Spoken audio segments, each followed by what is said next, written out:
మరి మోసం చేసే చంద్రబాబు మార్గ రాజకీయం ఎలా ఉంటుందో, బాబుకు అభివృద్ధికి సంబంధం ఏంటో, అసలు సంబంధం ఉందో లేదో మీరే చెప్పండి, నేను మిమ్మల్ని అడుగుతా. సింగపూర్ కట్టాడా?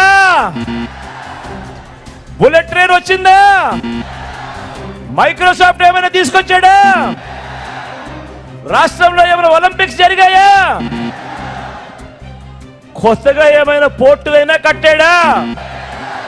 చంద్రబాబు కట్టకపోతే పోయా, కనీసం ఏ గవర్నమెంట్ స్కూల్ అయినా, ఏ గవర్నమెంట్ హాస్పిటల్ అయినా కనీసం వాటినైనా బాగు చేశాడా అని అడుగుతా ఉన్నాను. ఈ 58 నెలల కాలంలోనే ఏకంగా కొత్తగా 17 మెడికల్ కాలేజ్ వాయు వేగంతో ఈరోజు పనులు జరుగుతూ ఉన్నాయి.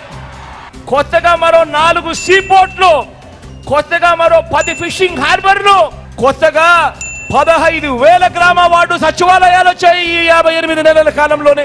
నాడు నేడుతో బాగుపడ్డ స్కూళ్లు కనిపిస్తా ఉన్నాయి, నాడు నేడుతో బాగుపడ్డ హాస్పిటల్ కనిపిస్తా ఉన్నాయి, కొత్తగా 11,000 రైతు భరోసా కేంద్రాలు కనిపిస్తా ఉన్నాయి. రాష్ట్రంలో ఈరోజు 3 ఇండస్ట్రియల్ కారిడార్లు.